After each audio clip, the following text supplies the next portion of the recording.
이 시간 말씀은 히브리서 12장 14절에서 17절까지 말씀이 되겠습니다. 모든 사람으로 더불어 화평함과 거룩함을 쫓으라. 이것이 없이는 아무도 주를 보지 못하리라.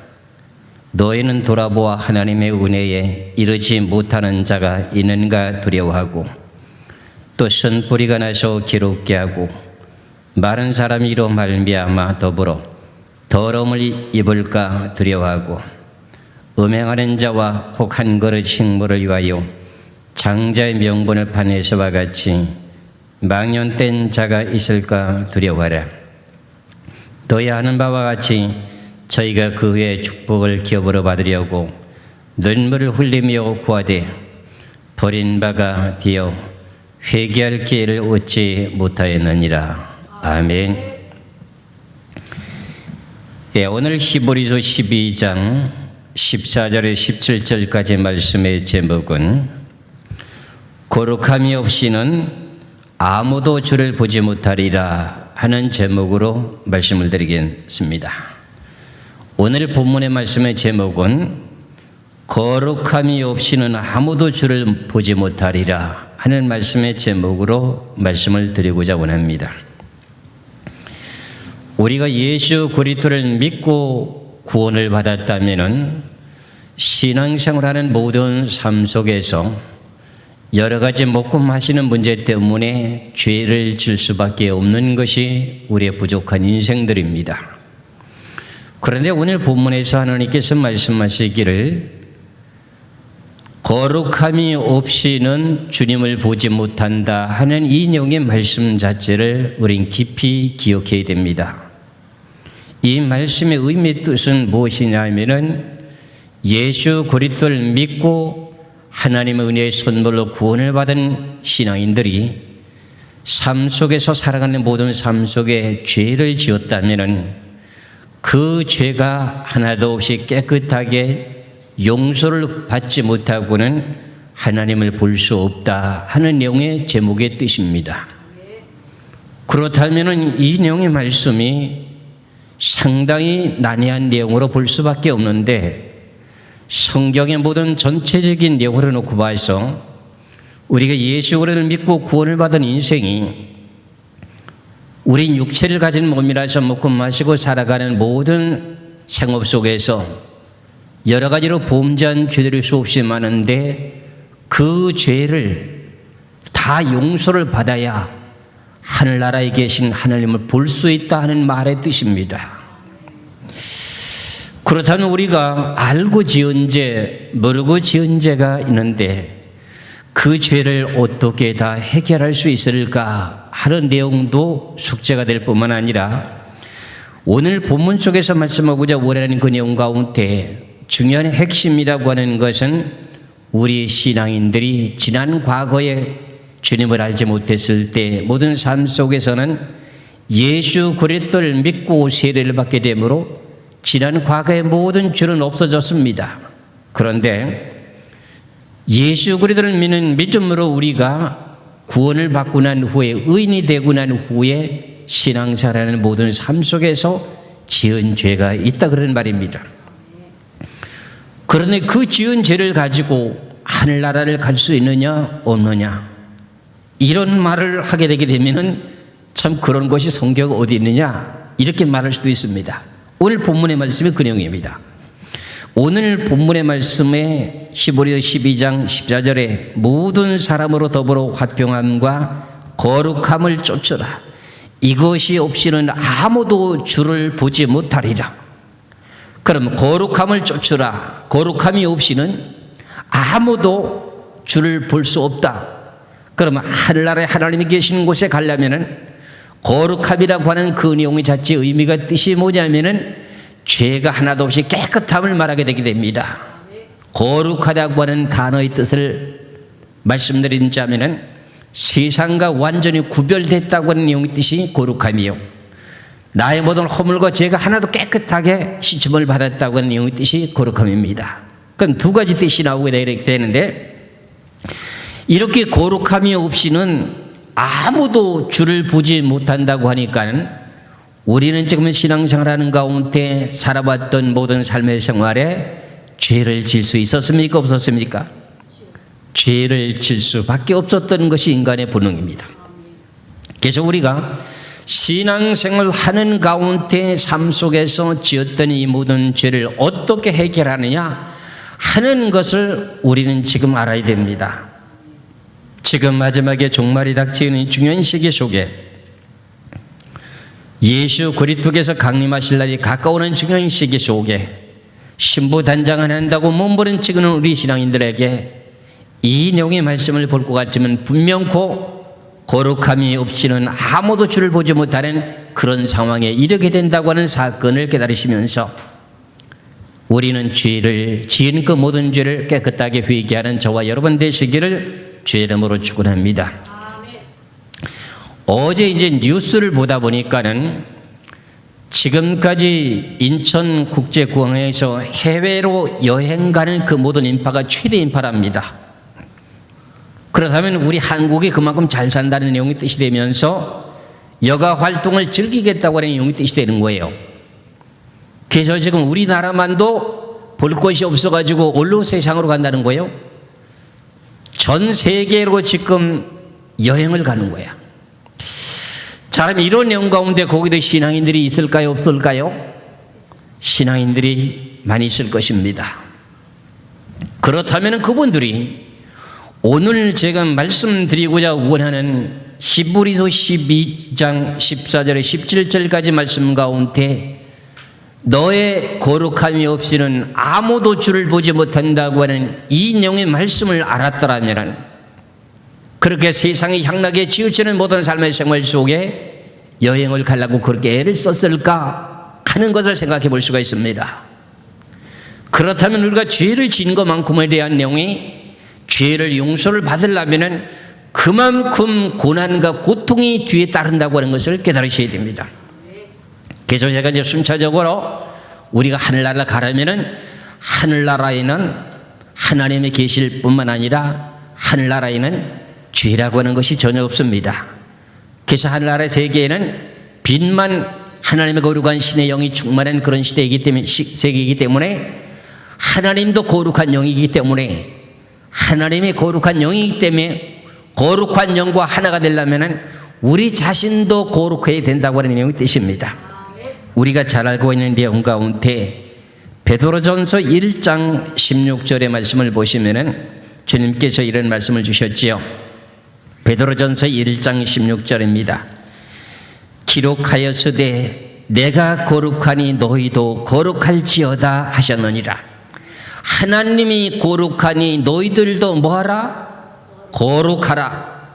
왜? 하나님이 거룩하기 때문에 죄인과 함께 할 수 없으니까는. 그러니까 하나님이 거룩하니 너희들도 거룩해야 내가 너희들과 영원토록 함께 살 수 있다 그런 말의 뜻입니다.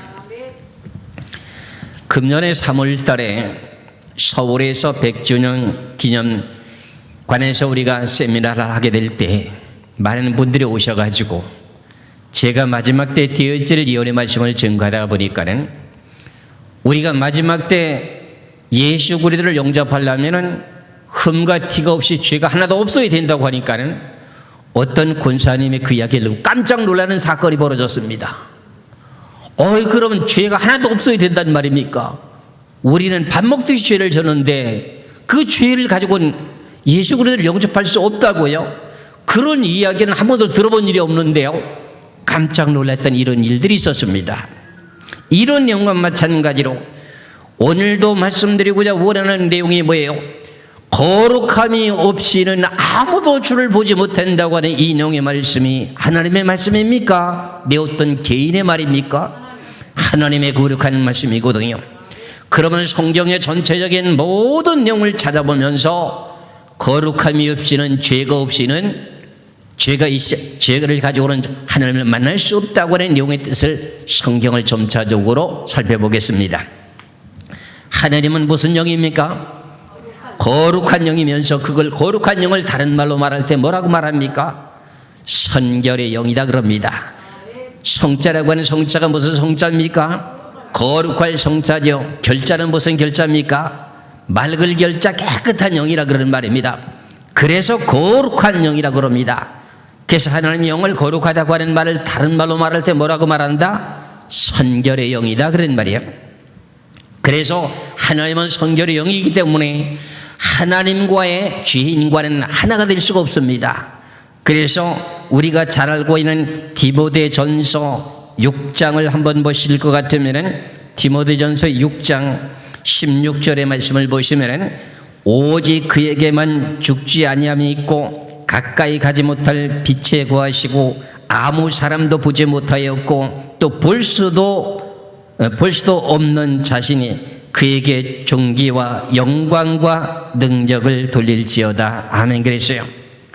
하나님은 그에게만, 오직 그에게만 뭐가 있다는 거죠? 죽지 아니함이 있고 그에게 가까이 가지 못할 빛에 거하시고 아무 사람도 보지 못하였고 이 세상에 육체를 가진 사람이 하나님을 본 사람이 아무도 없다는 겁니다. 왜 그러냐? 사람의 육체를 가진 몸으로서는 육체를 가진 그 자체가 죄이기 때문에 육체를 가진 사람이 하나님을 본 사람이 아무도 없습니다.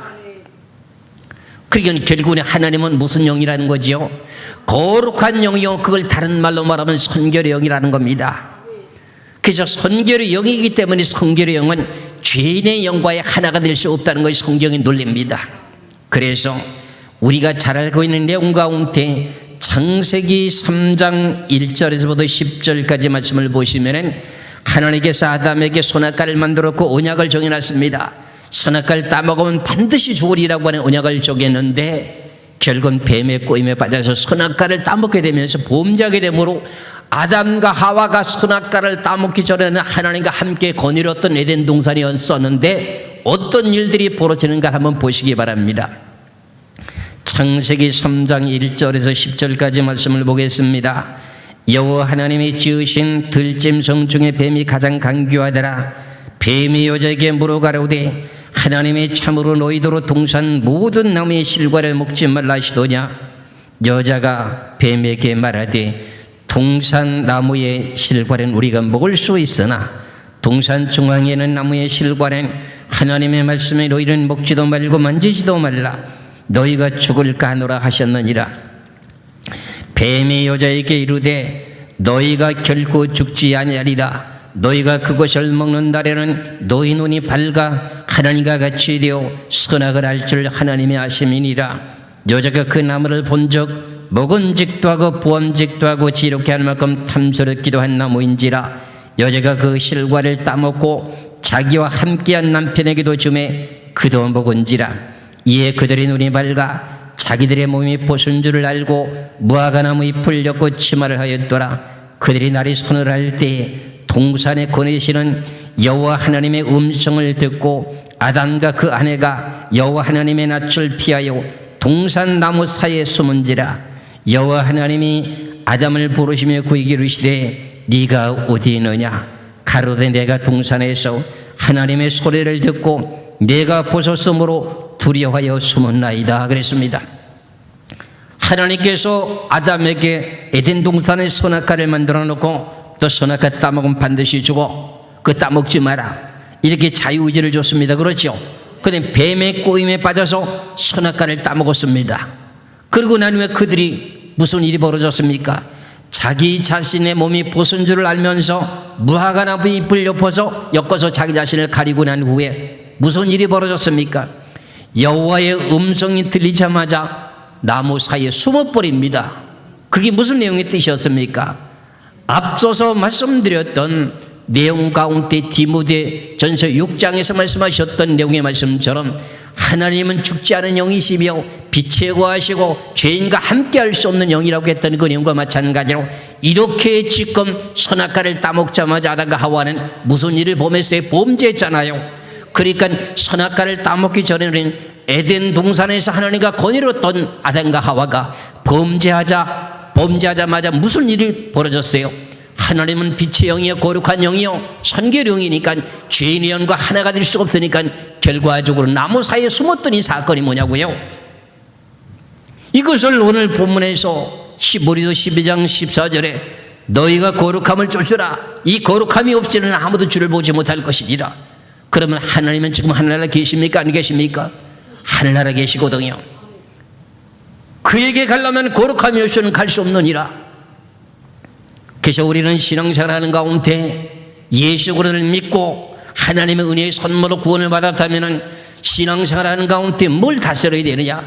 죄를 다스릴 수 있는 신앙인이 되어야 됩니다. 죄에 대한 문제를 해결할 수 있는 자가 되어야 된다 그런 말입니다.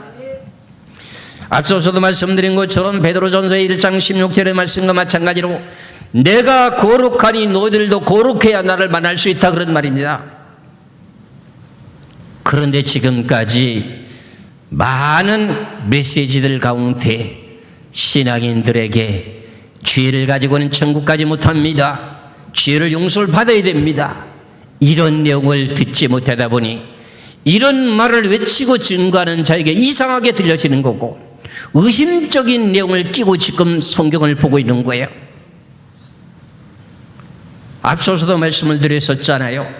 근면에 3월 달에 내가 계시록 세미나 문제 때문에 세미나는 도중에 예수 그리스도를 영접하려면 흠과 티가 점이 없어야 예수 그리스도를 영접해야 된다고 이런 말을 설교를 해놨더니 결과적으로 어떤 먼 권사님이 아이고 난 그런 소리 지금까지 들어본 일이 없다고. 그렇다면 우리는 지금까지 신앙생활하는 가운데 먹고 마시고 살아가는 모든 삶 속에 수없이 지은 많은 죄가 있는데 그럼 어떻게 하면 좋겠느냐고. 그 내용을 하나님 말씀을 통해서 해결할 수 있는 방법을 찾아야 되는 거죠. 그래서 우리는 지금 종교개혁 500주년을 맞이했습니다. 사실상 종교개혁보다는 기독교 개혁 500주년을 맞이했습니다. 그렇다면 500주년이 다가온 이 시점 속에서 성경으로 돌아가자 외치고 있습니다. 그렇다면 우리가 성경의 잘못된 내용들을 바르게 빨리 발견하고 그 말씀의 성경으로 돌아가는 것이 합당한 뜻이 아니겠습니까? 지금까지 이런 내용을 많이 들어보지 못했던 것이 신앙인들입니다. 그래서 신앙인들이 나태해져 갖고 그냥 교회만 나가고 예수만 믿고 그렇다면 천국 가는 줄로만 알고 있었던 이 신앙인들이 죄를 가지고는 천국을 가지 못한다고 하니까 이거 기가 막힐 노릇 아닙니까? 깜짝 놀랄 사건이 아니겠습니까? 성경에 그런 게 어디 있느냐고 이렇게 반문할 수밖에 더 있겠습니까? 분명 그 성경에서는 죄를 가지고는 주님을 만날 수 없는 그 성경의 원리입니다. 하나님은 거룩한 영이요 선결의 영입니다. 그래서 성막론을 통해서도 하나님의 신이 임재했던 지성소에 낮에는 구름 기둥이요 밤에는 불 기둥으로 하나님의 신이 임재했던 그 자리 지성소에 아무나 함부로 들어갈 수가 있었습니까? 없었습니까? 없었습니다. 죄를 가진 자가 그 자리에 들어가게 되면 누구나 다 죽었습니다. 왜 죽었습니까? 하나님의 영은 빛의 영이요 거룩한 영이요 죄인이 하나님의 영을 보고는 살 수가 있다 없다? 살 수가 없다. 하나님께서 모세를 통해서 모세오경의 말씀을 주시면서 모세가 하나님의 음성을 듣게 들었는데도 시내산에 6번이나 올라갔다 내려갔다 하면서도 하나님에게 하시는 형상을 본 일이 없어가지고 하나님이 나에게 은혜를 베푸시사 하나님의 형상을 나에게 보여주옵소서. 이렇게 요청을 했을 때 하나님께서 모세에게 말씀하시기를 네가 내 얼굴을 보고는 살 수가 없느니라. 이렇게 말씀하셨던 저에게 33장의 말씀과 마찬가지로 맨 첫 번에 하나님께서 시내산으로 모세를 불러 올립니다. 모세야 너는 시내산으로 올라오느라. 하나님은 시내산의 꼭대기에 강림하셨습니다. 어떻게 강림하셨습니까? 구름 속에 쌓여서 사람의 눈에 형상이 보이지 않게 나타나셨습니다. 모세야 너 이스라엘 백성들 이끌어 인도하느라 고생 많이 했다. 내가 지금 시내산에 강림해서 너희들에게 하나님의 말씀을 줄 것이다. 이스라엘 백성들이 나를 보려고 하나님을 보려고 시내산 꼭대기에 올라오지 말도록 해라. 그들은 부정한 사람들이다. 그 사람들이 만일 돌격해서 산 중턱까지 올라오게 되면 그들에게 내가 돌격해서 너희들을 죽일 것이다. 나를 보고는 살 자가 없다. 이런 내용들을 우리 성경을 보면서 왜 깨달지 못했을까? 이런 우리 성경을 통해서 깨달으시면서 하나님을 보려면 영접하려면 죄를 가지고는 천국 갈 수 없다고 하는 것의 논리를 분명히 기다리시기를 주의 이름으로 축원합니다. 앞서 제가 말씀드렸던 그 내용이 출애굽기 19장에 기록되어 있는데 출애굽기 19장 10절에서부터 12절까지 말씀을 보겠습니다. 출애굽기 19장 10절에서 12절까지입니다. 여호와께서 모세에게 이르시되 너는 백성에게로 가서 오늘과 내일 그들을 선결케 하며 그들로 옷을 빨고 예비하여 제3일을 기다리게 하라. 이는 제3일에 나 여호와가 온 백성의 목전에 시내산에 강림할 것이니 너희는 백성을 위하여 사면으로 지경을 정하고 이르기를 너희는 삼가 산에 오르거나 그의 지경을 범하지 말지니 산을 범하는 자는 정령 죽임을 당할 것입니다. 그러면 하나님을 보려고 시내산에 가까이 오게 되면은 하나님께서 어떻게 한다는 겁니까? 죽는다는 겁니다. 이 영의 원인이 뭐냐면은 결과적으로 하나님의 영은 무슨 영이라는 거지요?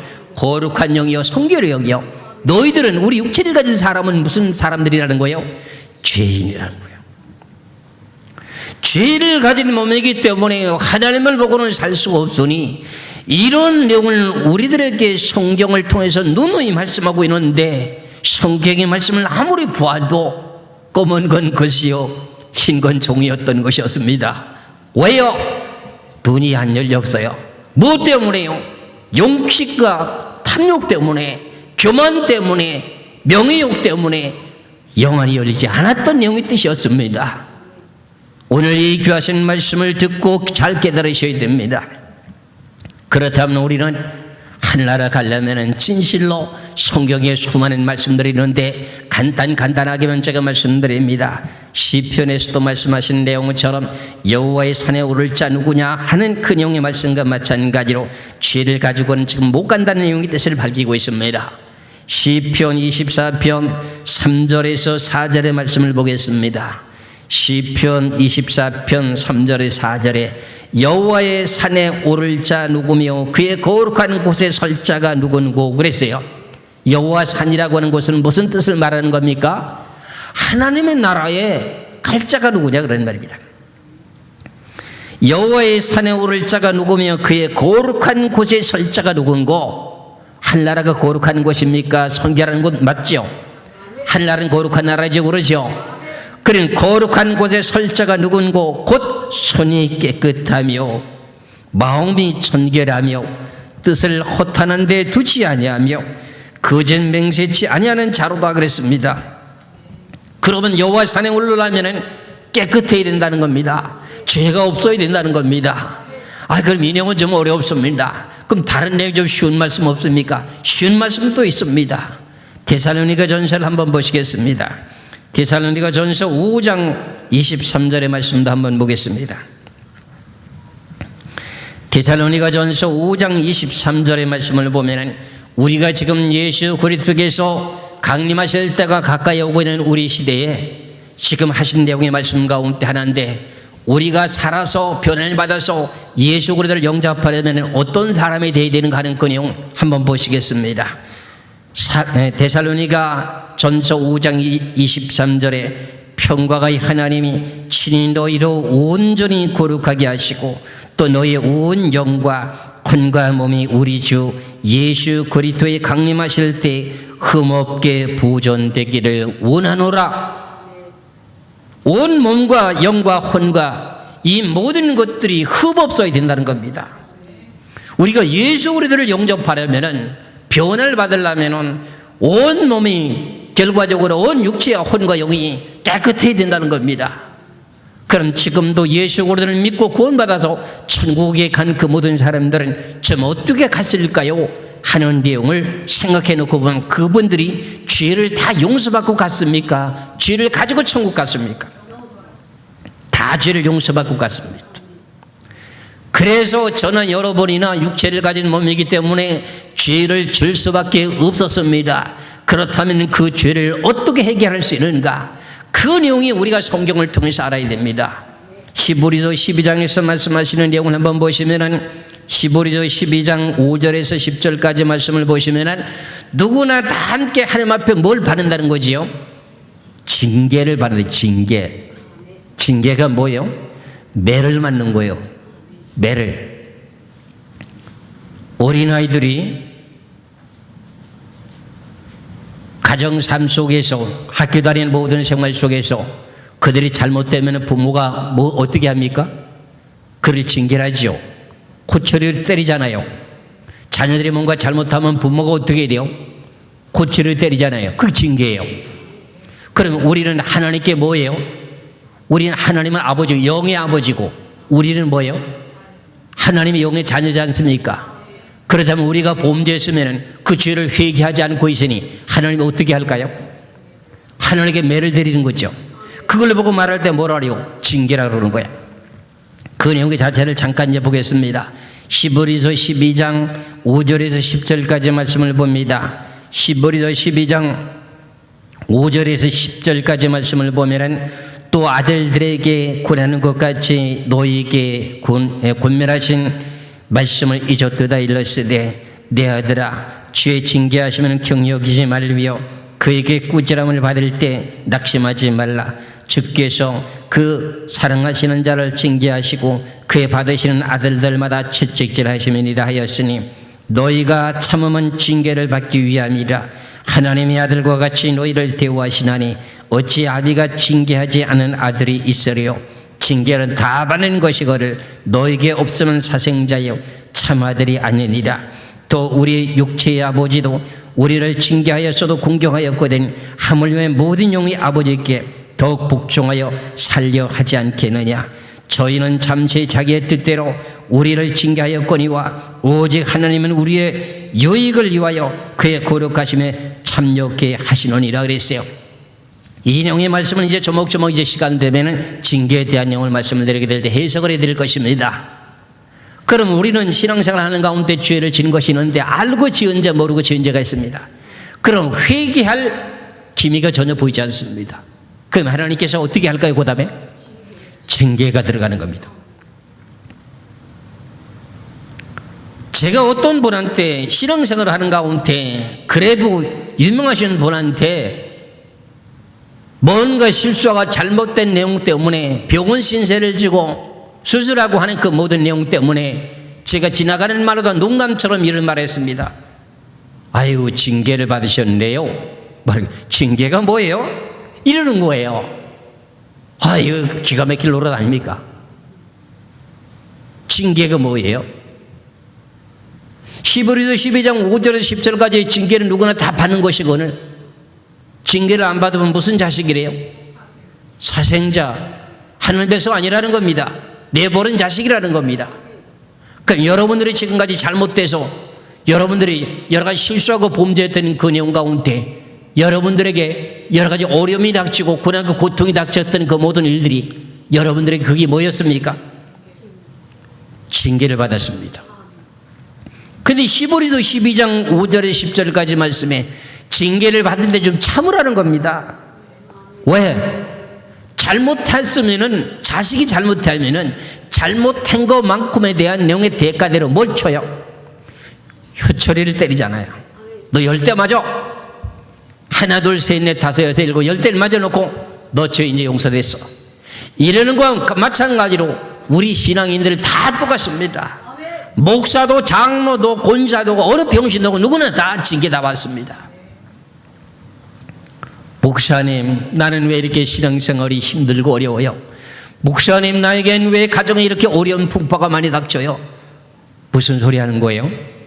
하나님은 괜한 사람에게 징계 주는 법이 있어요? 죄 짓지 않은 사람에게 징계 주는 법이 있느냐고요? 없어요. 때에 따라서는 거룩하게 살기 위해서 선결하게 살기 위해서 가족들에게 핍박은 받을 수 있을지언정 하나님 앞에 징계는 받지 않습니다. 죄가 없는 사람은. 그런데 징계를 받게 되는 동기가 뭔가 했더니 내가 죄를 지어놓고도 죄를 진 줄도 모르고 죄를 진 일이 있는데도 전혀 회개할 기미가 안 보여. 그러면 어떻게 한다? 하나님은 징계한다. 그래서 저는 종교개혁에 대한 내용, 기독교 개혁에 대한 내용 가운데 저는 제안하고 싶은 내용이 한 가지가 있습니다. 그것이 뭘까요? 이스라엘 백성들은 7월 10일이 되면 무슨 일을 했나요? 이스라엘 백성들이 7월 10일이 되면 무슨 일을 했어요? 속죄일을 선포하고 하루 종일 그 음식을 입에 대지 않고 회개하며 하루의 모든 삶 속에 1년 동안 살아왔던 모든 삶의 생활을 하나님은 잘못됐으니 용서하게 해달라고 회개했던 그 사건을 우리는 잘 알고 있지 않습니까? 속죄일이라고 그러잖아요. 7월 10일을 갖다가. 그게 구약의 율법인 것은 맞습니다. 근데 우리 개신교회도 이 내용을 해도 좋을까요? 나쁠까요? 너무너무 좋은 일이죠. 죄가 많으면 고난과 고통을 많이 받아야 되니까는. 그래서 이런 내용을 1년에 한 번씩도 죄를 털어버리고 가는 것이 좋기 때문에 나는 이것을 권하기를 원합니다. 1년에 한 번씩 속죄일처럼 이스라엘 백성들이 지켰던 속죄일처럼 회개하기를 원합니다. 그래서 가정에 풍파가 없기를 원합니다. 질병과 고난과 고통 속에 살지 않기를 원합니다. 한 가지 예를 들겠습니다. 우리나라에도 유명하신 분들이 세상을 떠나신 분들이 많습니다. 그 중에 지금 우리 한국에도 유명한 분들, 설교를 잘하고 그리고 교회도 부흥시켜 있고 누구나 다 알 수 있을 만한 그런 인물들입니다. 그런 분들이 결과적으로 묵하는 동안에 육신을 가진 몸인데 죄가 없어야 천국에 간다고 분명히 제가 말씀드렸으니 그분들에게도 죄가 있었을까요? 없었을까요? 죄가 있었으니까는 죄를 가지고는 갈 수 없었으니 그분이 어떤 일을 마지막에 임종 직전까지 어떤 일이 있었느냐? 결국에 병원에서 고난과 고통 속에서 결과적으로 징계를 받는 모습들을 다 하나님이 우리들에게 알게 만들어 줬건만은 그것을 우리는 징계인 줄 모르고 그냥 아파서 어떤 질병이 걸려서 지금 수술을 받아서 고난과 고통 속에 있는 것으로는 생각하고 있는 사람들이 많았습니다. 아닙니다. 하나님께서는 사랑하는 자를 뭐 한다고 그랬습니까? 징계한다는 겁니다. 징계한다는 겁니다. 징계를 받을 때 너희들이 나에게 원망하지 말고 좀 참으라. 분명히 그랬지 않습니까? 그렇지요.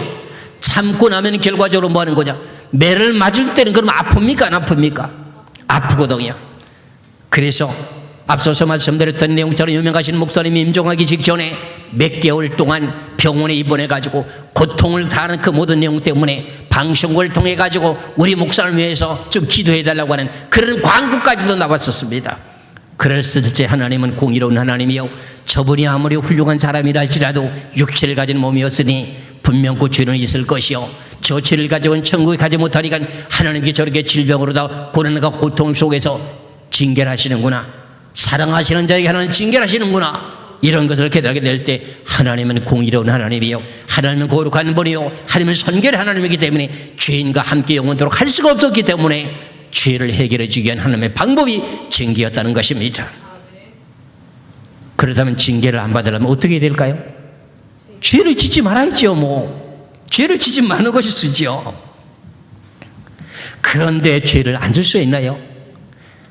저나 여러분이나 육체를 가진 몸으로서는 남보다 더 가지고 싶어하고 남보다 더 명예롭기를 원하고 남보다 더 좋은 걸 갖기를 원하는 그런 욕심이라고 하는 정욕이 있기 때문에 죄를 안 질 수가 없습니다.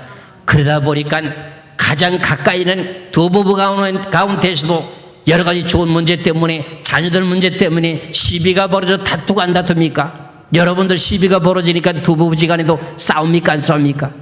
싸운데도 하나님께 뭐라고 말합니까? 너희가 해가 질 때까지 분을 품지 말라. 그래서 그 죄를 지지 말라는 겁니다. 그렇잖아요. 그런 내용들을 우리들에게 왜 이렇게 성경에서 많이 기록해 놨을까요? 그것이 죄 때문에 죄 짓게 되면 너희들 고통받을 거다, 그런 말입니다. 에베소서를 한번 4장을 한번 보시겠습니다. 에베소서 4장 25절에서 26절까지 말씀을 보시겠습니다. 에베소서 4장 25절에서 26절입니다. 그런즉 거짓을 버리고 각각 그 이웃으로 더불어 참된 것을 말해라. 이는 우리가 서로 지체가 됨이니라. 분을 이어도 죄를 짓지 말며 해가 지도록 분을 품지 말고 그랬습니다. 그럼 결과적으로 우리가 혈기를 버리고 화를 냈다면 그 내용을 저녁에 해지고 난 후에 잘 때까지 어떻게 돼요? 그걸 풀고 자라는 겁니다. 그걸 풀지 않으면 뭐가 된다는 거죠? 죄가 된다는 거 아닙니까? 그렇잖아요. 그리고 그 죄에 대한 대가를 다 우리가 다 어떻게 해요? 짊어져야 되잖아요.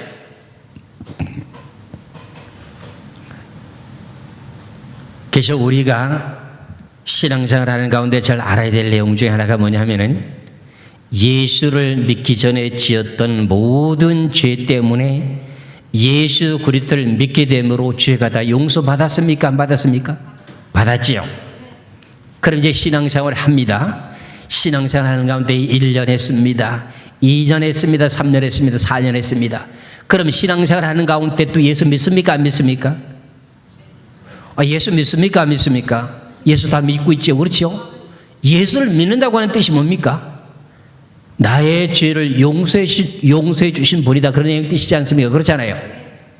그렇다면 예수를 알지 못했을 때 지었던 죄도 예수를 믿게 됨으로 죄를 용서받았고, 신앙생활 하는 가운데도 예수 믿는 가운데서 죄를 지은 것 관계 때문에 죄 때문에 지금 죄를 지는 것 때문에 죄를 용서받으려면 누구를 계속 믿는 믿음을 지켜야 돼요. 예수 그리스도를 믿는 믿음을 지키면서 육신의 고난과 고통을 통해서 징계를 받아가면서 죄가 용서받는 겁니다. 그게 이 모든 내용의 공식을 알아야 돼요. 그래서 영생은 유일하신 참 하나님과 그의 보내신 자 예수 그리스도를 아는 것이 영생이다, 그런 말입니다.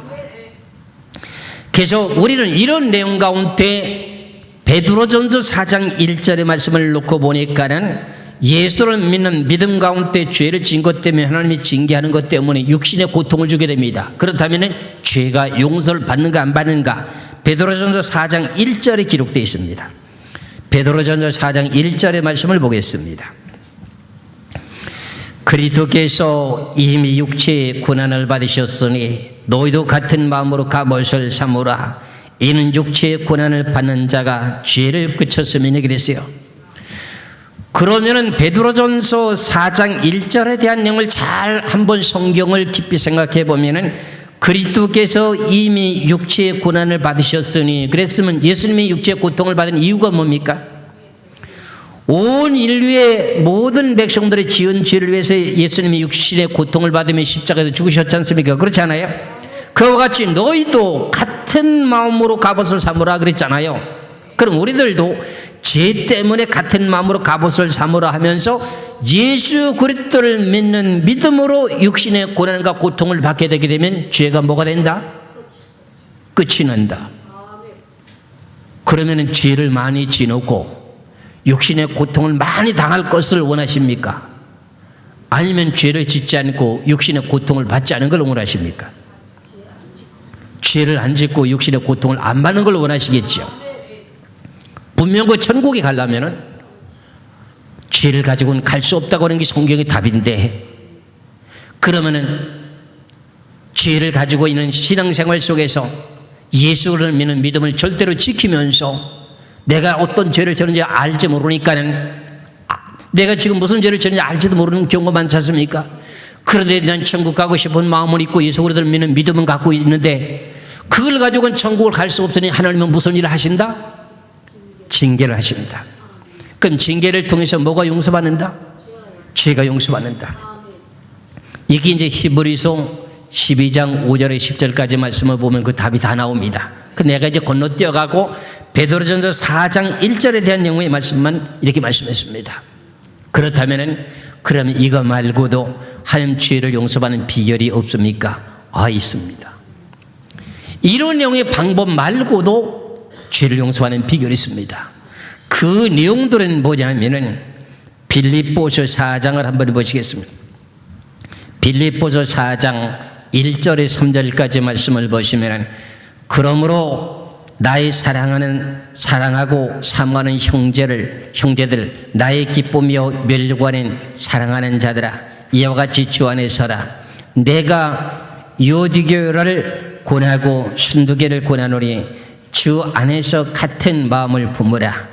또 참으로 나와 멍에를 같이 앉아 네게 구하노니 복음에 나와 함께 힘쓰던 저 부녀를 돕고 또한 클레멘트와 그 외 나의 동역자들을 도우라. 그 이름들이 생명책에 있느니라 그랬어요. 그러면 참된 진리의 복음을 위해서 멍에를 같이 메고 함께 동력하는 자들에게 뭐가 있다는 거죠? 하늘나라에 생명책 이름이 기록되어 있다는 겁니다. 그렇다면 우리가 복음을 위해서 힘쓰고 애쓰고 고난과 고통을 받게 되는 내용 가운데 죄가 용서받는 비결이 있습니다. 이 내용은 선교사들은 여러 번 체험을 했습니다.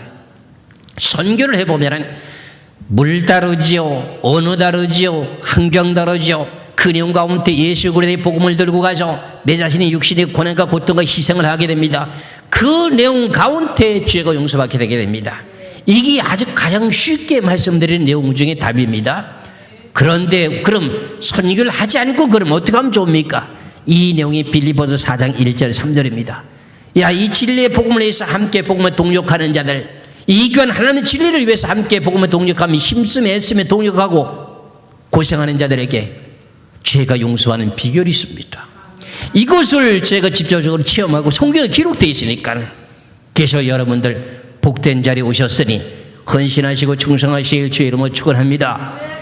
그렇다면 개인적으로 여러분들 금식 기도를 해야 죄를 용서받을 수 있잖아요. 우리가 잘 알고 있듯이 우리가 죄를 지은 것이 있다면 그 죄를 제목을 놓고 3일 동안 금식하든지 일주일 동안 금식하든지, 금식하면 하나님이여 나의 모든 죄를 용서해 주세요. 다시는 그런 죄를 짓지 않을 테니 하나님 다시 한번 용서 한번 해주세요. 이렇게 회개 기도할 때 고통이 심합니까? 편안하고 평탄합니까? 금식을 하는데 어떻게 지금 육신이 어떻게 편안할 수가 있습니까? 밥을 안 먹는 판인데, 그렇게 해서 우리가 죄를 용서받는 비결을 알고 있듯이 우리가 신앙생활 하는 가운데 여러 가지 지은 죄가 많은데 그 죄를 놓고 1년에 한 번씩도 회개도 안 하고 무작정 예수면 믿음만 가지면 천국 간다고 무슨 소리 하는 거야? 예수만 믿으면 천국 가는 건 맞습니다만 거기에는 조건이 붙어 있다. 조건이 무슨 조건이 붙어 있느냐? 네 죄가 다 용서받아 천국 간다. 이게 성경의 비밀이에요. 그래서 우리가 잘 알고 있는 계시록의 7장 9절에서 14절까지도 말씀을 보면은 전 세계 각처에 흩어져 있는 신앙인들이 앞으로 예수 그리스도께서 오실 분을 영접하기 위해서는 어떻게 돼요? 그들이 큰 환난을 통과해가지고 고난과 고통 속에서 죄가 용서받게 되는 내용을 우리는 계시록 7장을 통해서 잘 알고 있지 않습니까? 그렇잖아요. 계시록 7장 9절에서부터 14절까지 말씀을 보겠습니다. 계시록 7장 9절에서 14절까지. 일 후에 내가 보니 각 나라와 족속과 백성과 방언에서 아무라도 능히 실 수 없는 큰 무리가 흰옷을 입고 손에 종려과제를 들고 보좌 앞과 어린 양 앞에 서서 큰 소리로 외쳐 가로되 구원하심이 보좌에 앉으신 우리 하나님과 어린 양이 있도다 하니 모든 천사가 보좌와 장로들과 내 생물의 주에 섰다가 보좌 앞에 엎드려 얼굴을 대고 하나님께 경배해 가로되 아멘. 찬송과 영광과 지혜와 감사와 존귀와 능력과 힘이 우리 하나님께 세세토록 있을지로다. 아멘 하더라. 장로 중에 하나가 응답하여 내게 이르되 이 흰옷 입은 자들이 누구며 또 어디서 왔느냐? 내가 가로되 내 주여 당신이 알리다 하니 그가 나더러 이르되 이는 큰 환난에서 나오는 자들인데 어린 양의 피에 그 옷을 씻어 희귀하였느니라. 그럼 성도들이 환난 가운데 들어가서 평탄하게 나왔겠습니까? 고난과 고통을 받았겠습니까? 육신의 고통을 받은 거죠. 그래서 하나님께서 앞으로 예수 그리스도에 강림하실 때에 모든 성도들의 죄를 다 용서해 주시기 위해서는 하나님께서 환난 속에 집어넣어 가지고 예수 그리스도를 박해하게 만들고, 박해하는 가운데서도 예수 그리스도를 부인하지 않고 하나님 외에 다른 신에게 절하지 말라고는 우상에 절하지 않으면서 고난과 고통을 받게 되면서 예수를 믿고 있으니까 예수 그리스도의 보혈의 피로 죄가 깨끗하게 씻어진다는 겁니다. 이래서 우리 신앙인들을 다니엘 7장 25절에 적그리스도에게 붙여가지고 고통을 준다고 한 내용이 그래서 한 말씀입니다. 다니엘 7장 25절의 말씀을 한번 보시겠습니다.